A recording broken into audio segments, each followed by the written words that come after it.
Hi, I'm Kathleen Bogart. I'm a professor of psychology at Oregon State University, and I'm here today to talk to you about the psychology of ableism.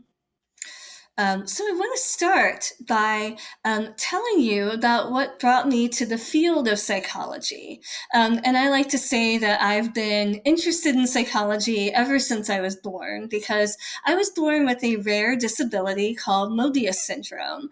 And this condition involves limited side-to-side eye movement and, most importantly, facial paralysis. So I learned fairly early on that I communicated in a different way than most other people. And so this experience made me fascinated with communication, with the way other people express themselves, and the ways that I could adapt to be sure that I was understood as well. And so this led me to be really interested in psychology, in the way that we express ourselves and communicate with other people. And so in my undergraduate years, I pursued a psych major and fortunately was involved in a couple of research labs in psychology. I talked with my mentors about what I should do to kind of move on and pursue a career in psychology. And, one of the bits of feedback was that I should look at what the current research suggested about my own experience, about Mobius syndrome. So I set about to do a term paper on that very topic and hadn't really looked into the research before at all, but kind of imagined in my head that I would show up at the library and kind of emerge with a stack of articles to write about. And, that dates me because I'm talking about bringing out stacks of physical articles, right? But I was disappointed for a few reasons. So, first, I found that there were only a handful of articles that had ever been done on Mobius syndrome in psychology. And unfortunately, that meant I didn't have enough citations to meet the requirement of that term paper. But also, it meant that my chosen field had not put an emphasis, had not made a point to understand the experiences of people like me. And so I realized then that either, I could leave this field and pursue another path because maybe it was not interested in experiences like mine.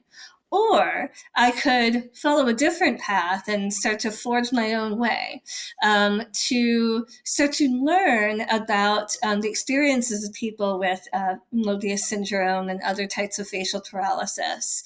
And ultimately, that is what I chose to do.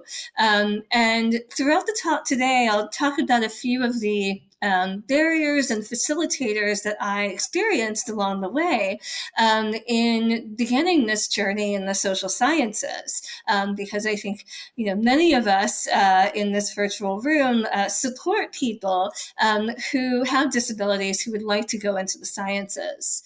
To highlight one thing that happened early on is that once I learned that I wanted to study the psychology of facial paralysis, I ran into a barrier such that there weren't a lot of researchers who were doing this type of research, and graduate academic work in research, including in psychology, usually follows an apprenticeship type model where you find an expert who already works in the area that you'd like to go into. Well, that's really difficult when you're trying to forge a new area of research. I also really craved having mentors or fellow students who had disabled identities like mine. And I wasn't able to find those when I was in graduate school. Luckily, I did find some wonderful ally mentors who really inspired me to think creatively and were very flexible in working with me. So Fortunately, I graduated with my PhD and then went on to the faculty position that I'm in today at Oregon State University. I've now conducted some of the largest and most comprehensive studies on Mobius syndrome, facial paralysis, and then more broadly, I've begun to look at the psychosocial experiences of people with rare disorders and disabilities in general. So today I'll talk to you about a mixture of that research and some insights from advocacy work that I've been doing. So we are going to start with a definition of disability. And then we're going to talk about what psychology has to say about ableism. We'll talk about language surrounding disability, and we'll talk about some research and ideas around disability pride and disability community. And I view those as really clear steps towards the last point, which is anti-ableist STEM pathways. So let's get started. First, let's take a moment to define disability. And of course, many of us in this room know that disability can be defined and constructed in many different ways. I tend to really like this definition from the UN Convention on the Rights of Persons with Disabilities because it's really broad and intersecting. So it says that disability is a physical or mental impairment that interacts with social barriers. And 16% of our world's population experience significant disabilities. And in America, about 19% of our population has a disability.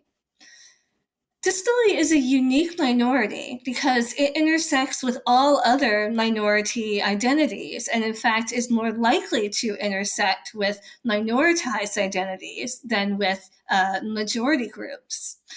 And it's also the only identity that you can either be born into or that you could join at any time in your life.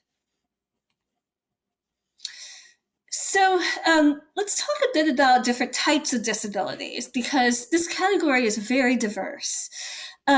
Often when the general public thinks about the word disability, they think about a mobility disability. And in fact, that is the literal symbol of disability in this and many other countries, right? So I'm showing here the symbol that we see on bathroom doors and on our accessible parking spaces, an icon of a person with a disability sitting in a wheelchair. However, disability is much broader than just this one type. Right? So there are sensory disabilities, including blindness and deafness and hearing impairment, intellectual disabilities, cognitive learning disabilities, neurodivergence. And then there are many conditions that are quite invisible, including some of the ones I talked about above, and especially conditions like chronic health conditions. Some other disabilities that we think of kind of less stereotypically as disabilities include communication disabilities, like a speech impairment, like I have, mental health conditions, like significant anxiety, depression, schizophrenia, etc., and craniofacial or facial differences like mine. So all of these and many more can be considered disabilities, but often we only think of the first 1, 2, or 3 in this list as a prototypical disability. So I'm here to remind us that disability is much broader than you think. And I want to now talk about some of the kind of dominant underlying assumptions that we have about disability. So I'm going to talk to you about 3 different models of disability. And the first one is called the moral model. So this model views disability as a representation of or a punishment for evil or sin. And people watching this might be thinking that this is a pretty antiquated way of thinking about disability. But I'm here to tell you that it is actually still the most dominant way of thinking about disability in our global society. And also, people might be thinking, oh, well, this is no longer prevalent in American culture. But indeed, we have plenty of vestiges in our current culture. And here I have a few examples displayed. So we often see in our media, in our movies, that the villains are depicted as having a disability or a visual difference. So many of these are Disney movies, including Captain Hook from Robin Hood, and we've got Scar from The Lion King. So both of these villains are actually named after their disability. And then we've got Jason from A Nightmare on Elm Street, and we've got Voldemort, right? So many of these, except maybe The Nightmare on Christmas, is kind of targeted for children, right? And many of our children have seen these sort of things. So I want us to think for a moment about the types of messaging that this sends to our children. So, we're sending children a message that maybe disability or difference is a shorthand for evil, right? So the next model I'm going to talk about is the medical model. And this is the most common model in American dominant culture. And this says that disability is a dysfunction, an abnormality, or pathology within the individual. And that means that it's the responsibility of individuals, their family, and maybe an esoteric group of healthcare providers. So this model, can be lauded for several reasons, including improving the quality of life and comfort and length of lives of people with disabilities and health conditions. However, our understanding of disability is not complete until we take into account the role of society. So that's where the social model of disability comes in. And this model says that society is the primary cause of disability. And the quote unquote problem lies in society and not in the individual. So, for example, our social and physical architecture are built on the assumption that everyone can walk, hear, and see. So, I want to do a thought experiment with you. There is actually an impairment in the United States that approximately 75% of our population has, but we don't consider it a disability. So I want you to take a moment and just try to guess in your head what you think this is.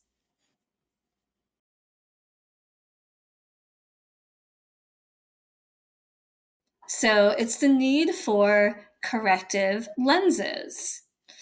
So this is also called refractive error. And we can think about why refractive error is not usually considered a disability. And it goes to the idea that disability is socially constructed. So because refractive error is nearly universal, we have built a society and accommodations around our ways of being that allow us to flourish. So indeed, corrective lenses may be the first assistive technology ever invented. They were invented in the 13th century. And we can spend a minute thinking about why they were developed so early. And, sometimes people will kind of make a quick knee-jerk response to this question. And they'll say, oh, because corrective lenses are easy to develop and make. But that's only because we're looking at this after the fact. there's nothing inherently easy about developing this technology. It's easy because we had the need, and the people with power and financial resources were motivated to develop these assisted devices quite early on. Likely the scientists benefited from these developments as well as the people who were in power. So they were developed quite early. Now, my argument here is that we don't have to wait until a condition affects the majority of people or the people in power. If we live in a society that values equity and inclusion, we should do this for many other impairments, both common and rare, creating spaces that empower people to do the things that they find meaningful to do. So now I want to turn to the psychology of bias. And I want to define ableism for you. So ableism can be considered stereotyping, prejudice, discrimination, and social oppression towards disabled people. And we can view it as somewhat of a parallel to other isms in our society, like racism and sexism. This is a bias that we have that social psychologists like me have often studied. And I want to spend a little bit of time talking about some of the nuances in these terms. The general public often uses the terms stereotyping, prejudice, and discrimination interchangeably. But to a social psychologist like me, they have very particular meanings. So, stereotyping involves beliefs that certain attributes are characteristic of all members of a particular group. Whereas prejudice involves negative emotions about members of a particular group. And then finally, discrimination is behavior that acts on stereotypes or prejudice. So this could look like bullying. This could look like not hiring disabled people for jobs they're qualified for. And all of these types of bias can be conscious and overt. We call that explicit. Or they could be unconscious and subtle. We call that implicit. So we may be aware of our biases, or we may not be aware of our biases. And one particular type of bias that I want to talk about that comes up with disability is called disability spread. So this means that people believe a disability affects unrelated domains. So essentially, we know someone has a disability, and we assume that they are impaired in more areas than they actually are, or we don't give them a chance to show that they are not impaired in other areas. So this involves, for example, speaking louder to a blind person, generally not helpful unless the person is also deafblind. This also, in my community, often happens that people with a facial difference are often assumed to also have an intellectual disability. And I have a classic example of disability spread from Oscar-winning deaf actress Marlene Maitland. So she said one time she was on a plane and she was recognized by the flight attendants. And in a well-meaning attempt, I guess, they gave her a Braille menu on the plane so she could select her food, right? And Marlene Maitland said, "I'm deaf, not blind. I don't need or know how to read Braille." So these kind of things often happen, and we're not even consciously aware of it. And I want to talk about a really important type of disability spread that occurs in the healthcare sphere, and that's called diagnostic overshadowing. So this means that there is a failure to investigate or diagnose a co-occurring disorder, and instead attributing symptoms to an existing disability. So that means, I might go into my physician's office and say I have a cold. Could you look into my cold-like symptoms? And they might get distracted and think it's all about my facial paralysis, right? And fail to diagnose an additional condition. So I want to take a minute now to nod towards the language that we use to talk about disability.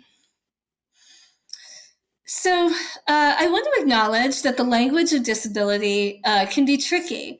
It's constantly evolving, and people understandably might have anxiety about saying the wrong thing.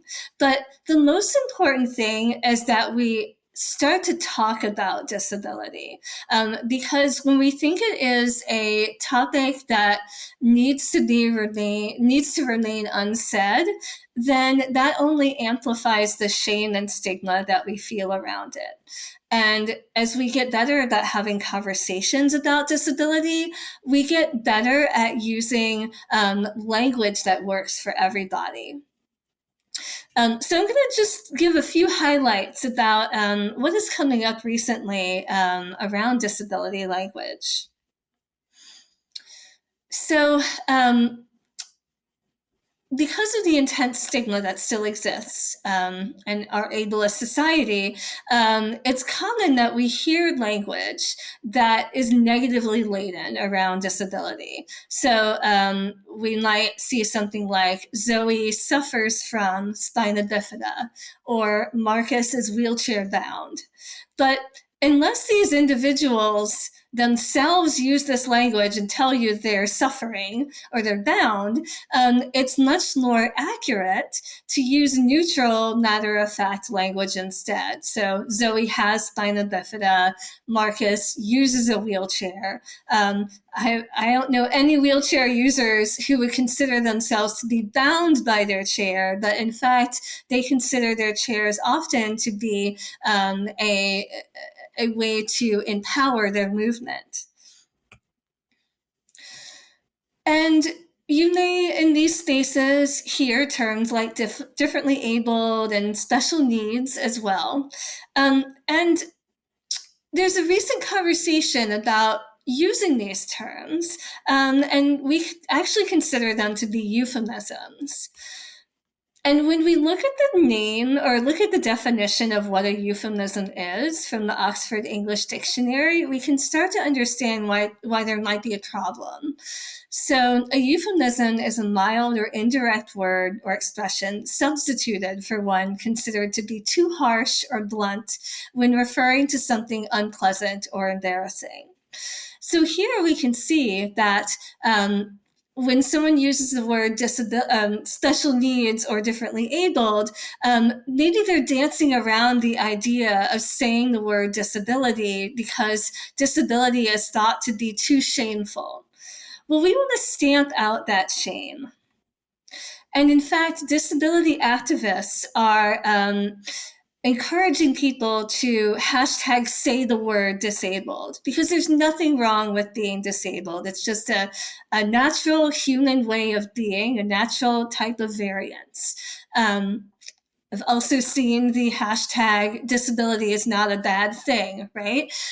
So again, we're being encouraged to talk matter-of-factly about this natural human variation.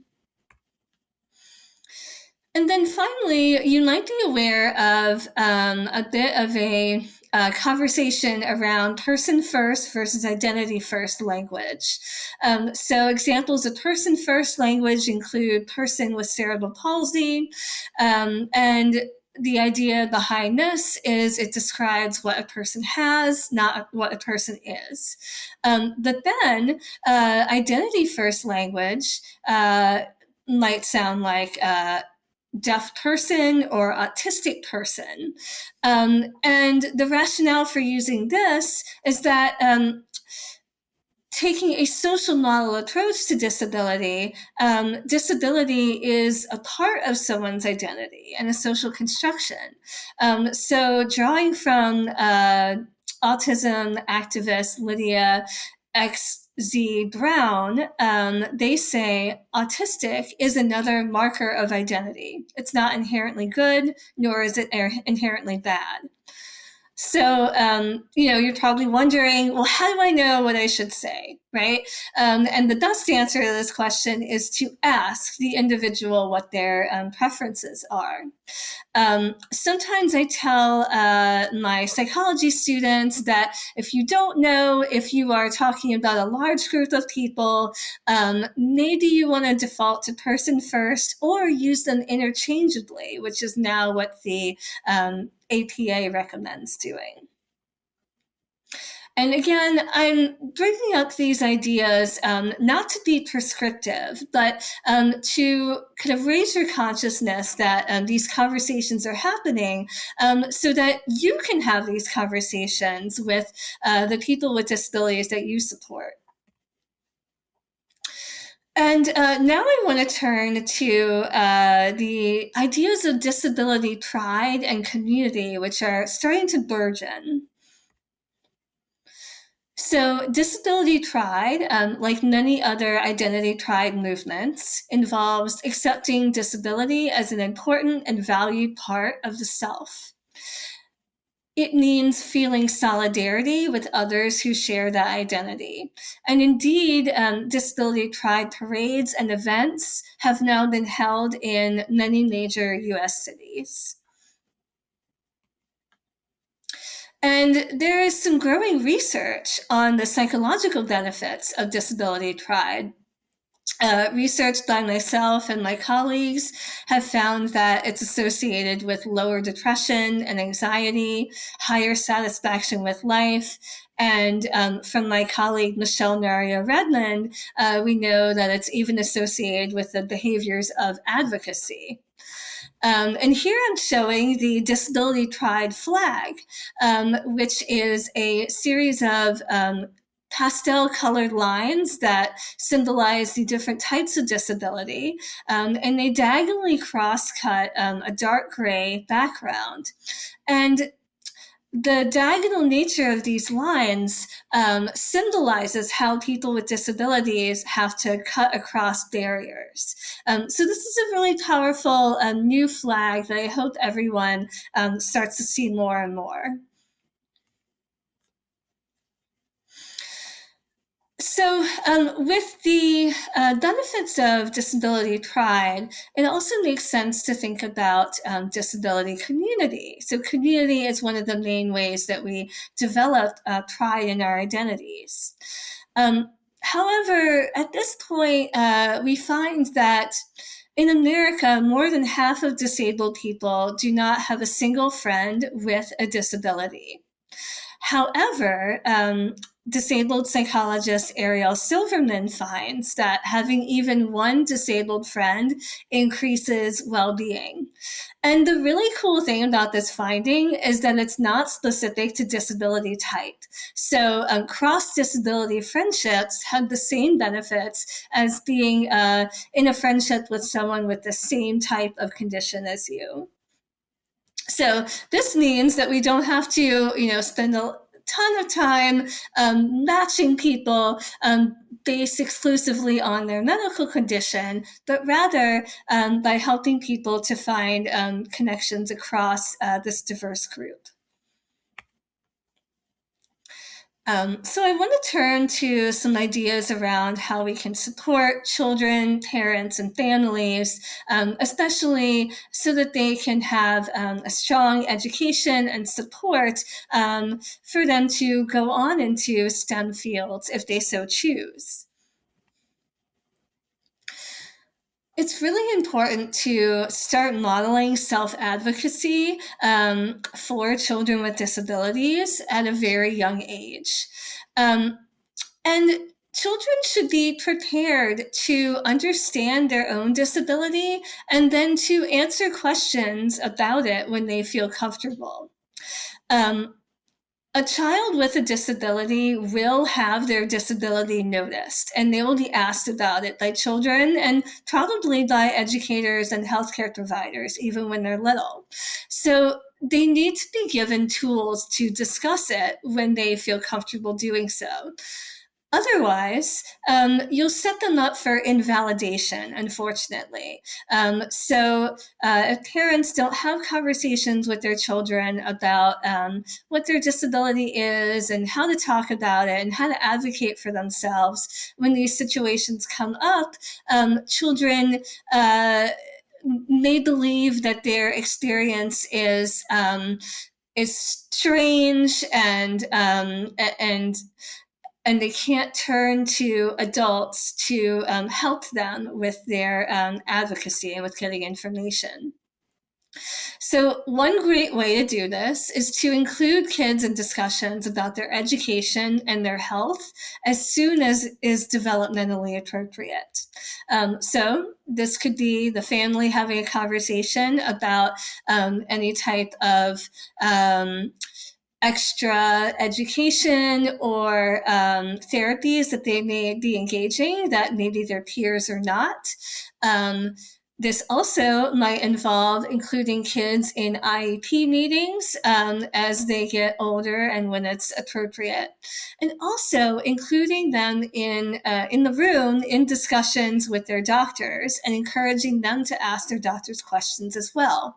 All of these things will set up kids for success as they transition into adulthood, right? For example, as late teenagers and early adults, they may be going to their healthcare appointments alone the first time, and they will need to be able to communicate to their providers how their disability affects them and how it might interact or not interact with other health conditions. Similarly, when kids transition into college life, they no longer have an IEP if they had one when they were in, say, high school. And the onus is on the young person with a disability then to advocate for their own disability services at college and university. And so they should feel confident and prepared to do so. And, building on the conversation around disability pride and community, we can see that this can be quite beneficial for disabled people. And so you may connect your children with others who have disabilities in support groups, or even better, with disability mentoring. And this means connecting kids with people who may be older or more experienced with disability than they are, who also have a disability. So this would support disability pride and community, and also help the child develop language around how to talk about their disability and how to advocate for themselves. So I want to now turn to talking about how we can build anti-ableist STEM pathways. So there are a number of barriers and facilitators to disability inclusion in STEM. So let's start with some of the barriers. Disability is what we call a solo status often. So solo status means that you might be the only person in your family or even in your community with that identity. So disability is most likely to not be heritable, although, of course, there are heritable disability conditions. So this means that most children with disabilities will not have family members or parents who have that disability. So they may not have a lot of role models or mentors, and they also may not have a lot of in-group members, right? People who have that disability to find community and to build positive identity around. Additionally, the majority of disabilities are invisible or non-observable. So many people choose not to disclose. And I understand why, because ableism is very prevalent in our world. And so it can be a matter of safety or avoiding discrimination to not disclose. But this does have the unfortunate side effect of making it appear that disability is much less common than it is. And we can see that for these reasons and many others, there's a leaky pipeline in STEM. So we are missing role models who we know have disability in STEM, and we are missing mentors, who might be in our chosen STEM fields who are out about having a disability and who can share their experience about how to navigate that disability in the world, in their careers. So let's turn to facilitators. So thinking about disability in terms of a social model can encourage cross-disability solidarity. So this is like the antidote to solo status, right? So for example, my condition, Mobius syndrome, affects 2 to 20 per million people, so it's very rare. And I grew up thinking that I would never meet anyone else like me. That meant that I grew up thinking I would never meet someone who had the same experiences as me and could really relate. Eventually, I did get very involved with the Mobius syndrome community and advocacy. So I've now met hundreds of people with Mobius syndrome. But even better, I started to think about Mobius syndrome much more broadly. I used to identify just with that term. I have Mobius syndrome. I didn't even know that it was a disability. I didn't even know that I was protected under the Americans with Disabilities Act. I didn't know that there was this huge minority group that I could be a part of and feel pride in. And so as I started to do more advocacy work, I started to understand that. And I had this huge in-group now. And as I mentioned earlier with Ariel Silverman's work, we know that cross-disability friendships and cross-disability solidarity can be very beneficial for people with disabilities. It can also be really beneficial in terms of advocacy, right? Because this is a bigger, stronger coalition who can advocate for education, anti-discrimination, and things like that. And when it is safe to do so, coming out with a disability, talking about your disability openly, and maybe even disclosing it for the first time if you have an invisible disability. This increases visibility.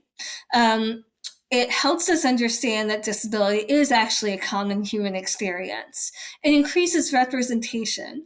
I know that there are many more people in STEM fields who have disabilities that we're just not aware of because they have not felt safe to disclose.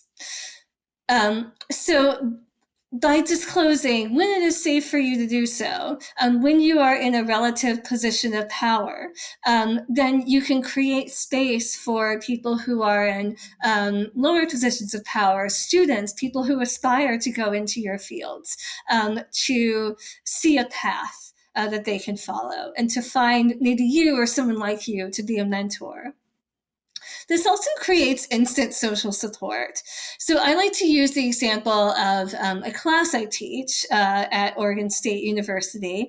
I teach a class called Psychology of Disability, and no one is, expected to disclose any disability status if they don't want to, but we spend so much time in that class talking openly about disability that many students kind of naturally feel compelled or want to disclose and talk about their experiences in class.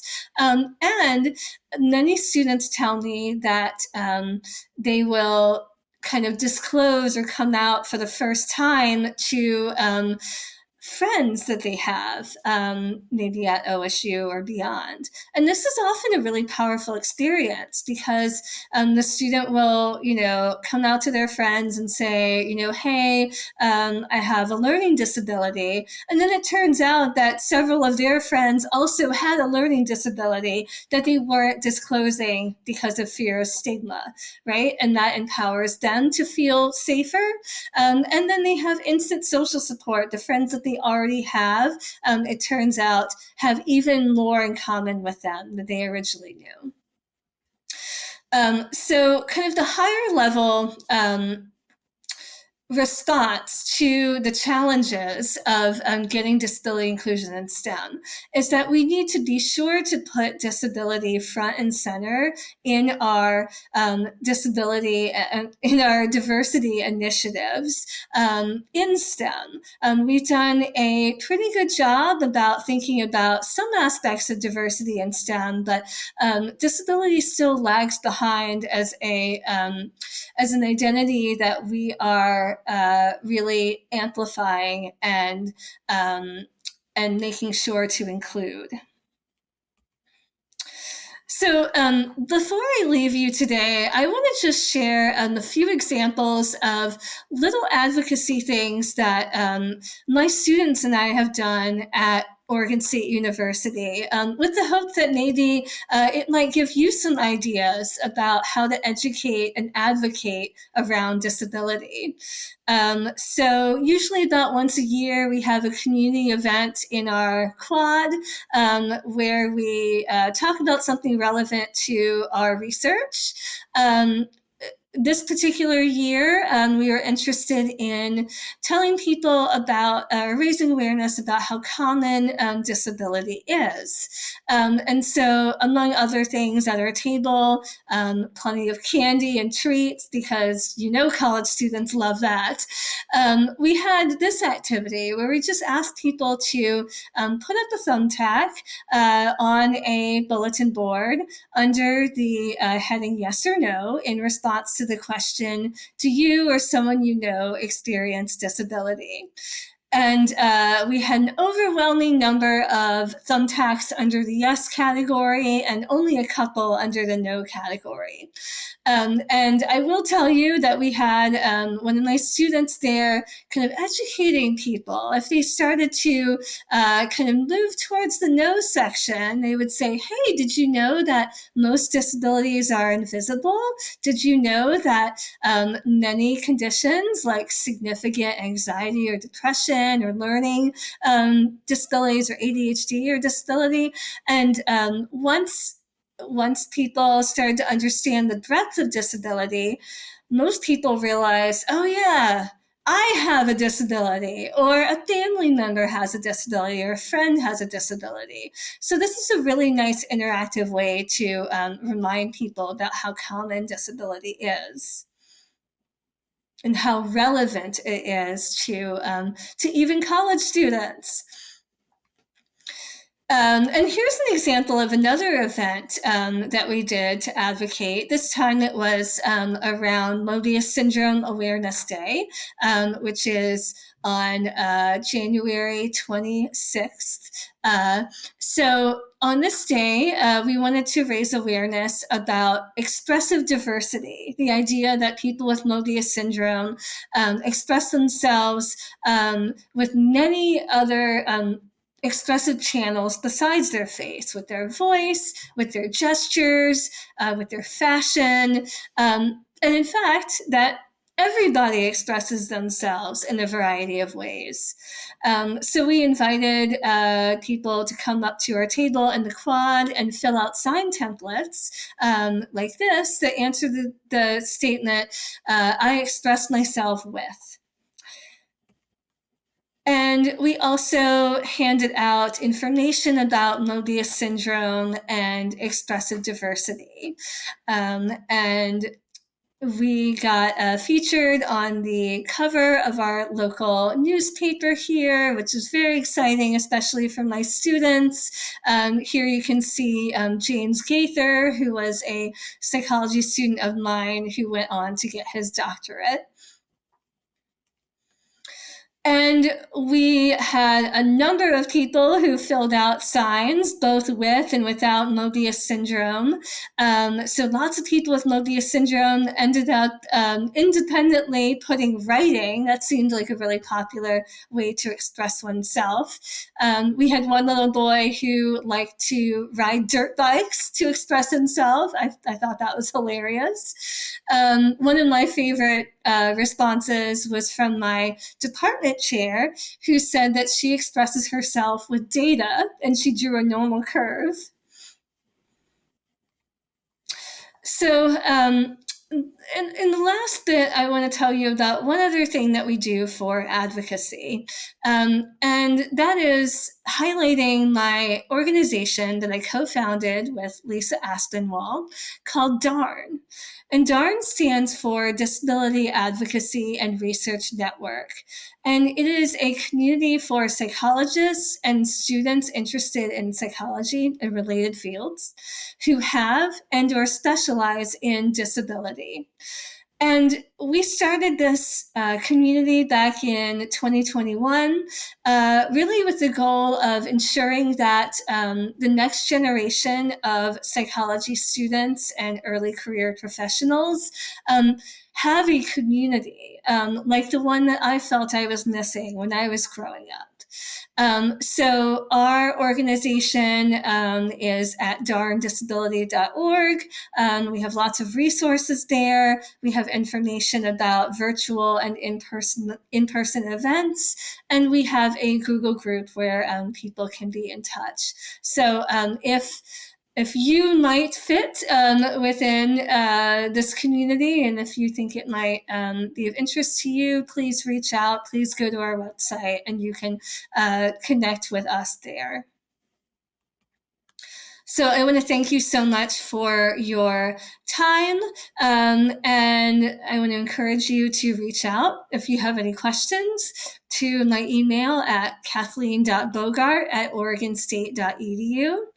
I also have a Psychology Today blog where I write about many of these topics, in terms of disability is diversity, in a way that should be accessible to the lay public, because I really want to communicate these important topics to the people who can actually change in their day-to-day lives to make the world a more inclusive place.